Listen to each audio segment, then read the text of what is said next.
நீங்கள் தமிழில் பார்த்து வந்த தங்கம் இதுதாங்க. இந்த தங்கமெல்லாம் யார் யாருக்கு பயன்படும்னு பார்த்தீங்கன்னா, புதுசாக இயற்கை விவசாயம் பண்ணுறவங்களுக்கு. இயற்கை விவசாயம்னா கெமிக்கல்லேருந்து இயற்கை விவசாயத்துக்கு மாறுறாங்க பார்த்தீங்களா, அவங்களுக்கு தாங்க இந்த தங்கம் பயன்படு. இந்த தங்கத்தின் பேர் என்னன்னு பார்த்தீங்கன்னா சாண பாசி கரைசல். இந்த ரெண்டுக்கு என்ன வித்தியாசம்னு பார்த்தீங்கன்னா, இப்போ கெமிக்கல் விவசாயம்னா கெமிக்கல் நம்ம ஒவ்வொரு டைமும் விலை கொடுத்து வாங்கி தான் போடுறோம். அப்படி வாங்கி போட்டாலும் அது மண்ணுக்கு கெடுதல், செடிக்கு அந்த அளவுக்கு எதிர்ப்பு சக்தி கொடுக்கறதில்ல. ஆனால் செலவு பார்த்தீங்கன்னா உங்களுக்கு ரொம்ப அளவுக்கு அதிகமாக போயிடும். அடுத்தது இந்த சாணப்பாசி கரைசல் என்ன, இதனுடைய மகிமை என்னன்னு பார்த்தீங்கன்னா, ஒன்ஸ் இந்த 1 லிட்டர் இருந்துச்சுன்னா இதை வச்சே மீண்டும் மீண்டும் பெருக்கிக்கலாம். அதாவது ஒரு லிட்டர் இருந்துச்சுன்னா 200 லிட்டரில் தண்ணி எடுத்து 2 கிலோ சர்க்கரையை போட்டு மல்டிப்ளை பண்ணிட்டோன்னா அதை 1 ஏக்கருக்கு கொடுத்துடலாம். அதில் 5 லிட்டர் வச்சு மீண்டும் அதையவே நம்ம பயன்படுத்திக்கலாம். அப்படி பயன்படுத்துறதுனால இது செலவே இல்லாதது. இது எப்படி தயாரிக்கிறதுன்னு பார்த்தீங்கன்னா, 200 லிட்டர் பேரில் எடுத்துக்கிட்டா பார்த்தீங்கன்னா, இப்போ 200 லிட்டர் தண்ணி பிடிச்சி வச்சுக்கிட்டா இதில் 2 கிலோ நாட்டு சர்க்கரை அல்லது குண்டு வெல்லம் போடுறோம். இப்போ வாங்க போடுவோம். இதாங்க குண்டு வெல்லம்.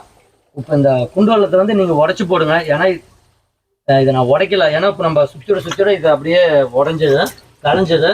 இந்த 2 கிலோ குண்டு வெல்லத்தை போட்டுட்டு நம்ம சாணப்பாசி கரைசல் 1 லிட்டரு உள்ள ஊற்றணும்.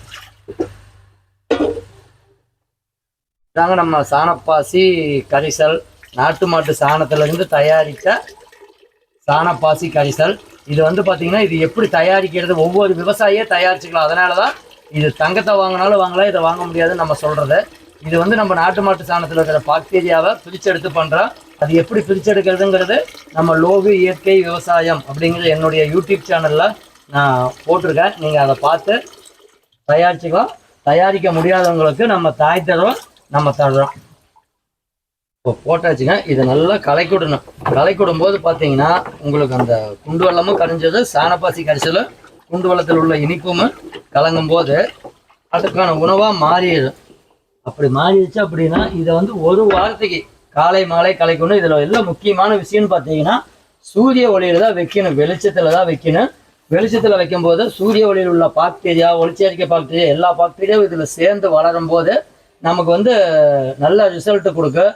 இது 1 ஏக்கருக்கு இதை பயன்படுத்தலாம். இந்த மாதிரி, அதாவது இது மழை வந்தால் மட்டும் மூடி வச்சுக்கலாம், இல்லைன்னா நம்ம மூடி வைக்கவே தேவையில்லை. ஏன்னா இது சூரிய ஒளியில் வளர்றதுனால நம்ம வெயிலே வச்சுக்கலாம். தண்ணி பாய்க்க சௌகரியமான இடத்துல நம்ம வச்சுக்க போகிறோம். இந்த மாதிரி ஒவ்வொரு இடுபொருளும் நம்மளே தயாரிச்சுக்கலாம். இந்த சாணப்பாசி கரைசலை 1 ஏக்கருக்கு நம்ம பயன்படுத்தலாம். வேறு வழியாக கொடுக்கும்போது 1 ஏக்கருக்கு தண்ணியில் கலந்து பயன்படுத்தலாம். இதிலே மீதி ஒரு 5 லிட்டர் மிச்சம் வச்சுக்கிட்டு அதை மறுபடியும் 2 கிலோ சர்க்கரை போட்டு மறுபடியும் மல்டிப்ளை பண்ணால் மறுபடியும் தயாராகிடும். அதே மாதிரி மீண்டும் மீண்டும் பண்ணலாம். மாதம் 1 டைமோ 2 டைமோ நம்ம காட்டுக்கு கொடுக்கலாம். கொடுக்கறதுனால மண் பொதுன்னு ஆகும். மண்ணில் உள்ள சத்து செடிக்கு எடுத்து கொடுக்கும். செடிக்கு எதிர்ப்பு சக்தி கிடைக்கும். வேர் வளர்ச்சி நல்லா இருக்கு. எதுவுமே வேர் எந்த அளவுக்கு வளருதோ அந்த அளவுக்கு தான் மேலே நமக்கு பலன் கிடைக்கும். 2வது இது பார்த்தீங்கன்னா செலவே இல்லாதது. ஒவ்வொரு விவசாயியும் நம்ம இயற்கை விவசாயத்துக்கு இதை அருமையாக பயன்படுத்தலாம். இதை நான் பயன்படுத்திக்கிட்டு இருக்கிறேன். இது நம்மளுடைய அனுபவ பதிவு. பார்த்தீங்கன்னா இப்போ நம்ம யூரியா, டிஏபி, ஃபேக்டாம்பாஸு, பொட்டாசுன்னு ஒன்று நம்ம உரக்கடையில் தான் போய் காசு கொடுத்து வாங்கிட்டு நம்ம மண்ணுக்கு போடுவோம். ஆனால் இயற்கை விவசாயத்தில் இந்த சாணப்பாசி கரைசலை வச்சு செய்கிறதுல, இந்த சாணப்பாசி கரைசல் 200 லிட்டர் 1 வாரத்தில் தயாராகிடுச்சு அப்படின்னா இதை வச்சு 10 to 15 நாளிலேயே மீனமிலம் தயாரிச்சிடலாம். அந்த பேரில் கட்டுப்போம். மீனமிலம் தயாரிச்சிடலாம். 4ல் 1 பங்கு நாட்டு சக்கரை இருந்தால் போது நம்ம போடக்கூடிய மீன் கழிவு பார்த்தீங்கன்னா 2 to 3 நாளையிலேயே சுத்தமாக கரைஞ்சி போயிடும். அடுத்தது இது இருக்கு.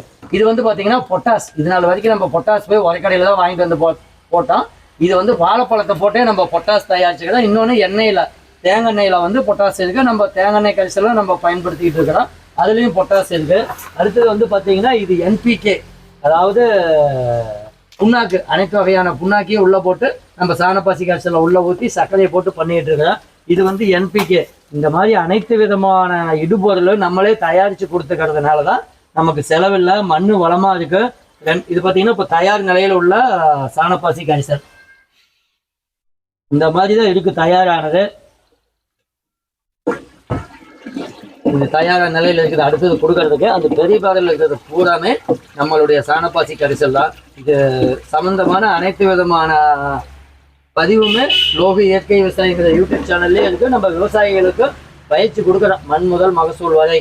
அதாவது ஒரு பயிர் பண்ணுறோம் அப்படின்னா அந்த பயிருக்கு என்ன சத்து தேவை, அந்த மண்ணை எப்படி வளப்படுத்துறது, அதற்கு எப்படி இடுபொருள் தயாரிக்கிறது, அந்த நோய்க்கு எப்படி நம்மளே தயாரிக்கிறது மருந்து, அனைத்தையும் நம்மளுடைய இடத்துலையே நம்ம சொல்லி கொடுக்குறோம். இந்த சாணப்பாசி கேப்சூல் தயாரிக்கிறது எப்படிங்கிற வீடியோ நம்மளுடைய சேனல்லையும் போட்டிருக்கோம். லோகு இயற்கை விவசாயங்கிற யூடியூப் சேனலில் அதை பார்த்து தயாரிச்சுக்கோங்க. தயாரிக்க முடியாதவங்களுக்கு நம்ம தாய் தருவமும் முடிஞ்ச அளவுக்கு கொடுத்துக்கிட்டு தான் இருக்கிறோம். கெமிக்கல்ல இருந்து இயற்கைக்கு மாறுற விவசாயிகளுக்கும் புதுசாக இயற்கை விவசாயத்துக்கு வர்ற விவசாயிகளுக்கு இந்த சாணப்பாசி கேப்சூல் வந்து பெரிது உதவியாக இருக்கும். நண்பர்களே வணக்கம். இப்போ நம்ம இன்னைக்கு இயற்கை விவசாயத்துக்கு எண்ணெயை கரைச்சி எப்படி பயன்படுத்துறதுன்னு பார்க்க போகிறோம். இதாங்க அதற்கு முக்கியமான பொருளே இந்த எண்ணெய் கரைப்பான் தான். இந்த எண்ணெய் கரைப்பான் இருந்தால் மட்டும்தான் நம்ம இந்த தேங்காய், கடலெண்ணெய், விளக்கெண்ணெய், நல்லெண்ணெய், புங்கெண்ணெய், இழுப்பெண்ணெய், பருத்தி எண்ணெய், நம்ம ரைஸ் பிராண்ட் ஆயில், அனைத்து எண்ணெயும் கரைக்கக்கூடிய ஒரே ஆயில் இதுதாங்க. இதை பற்றி தான் இன்றைக்கி நம்ம பார்க்க போகிறோம்.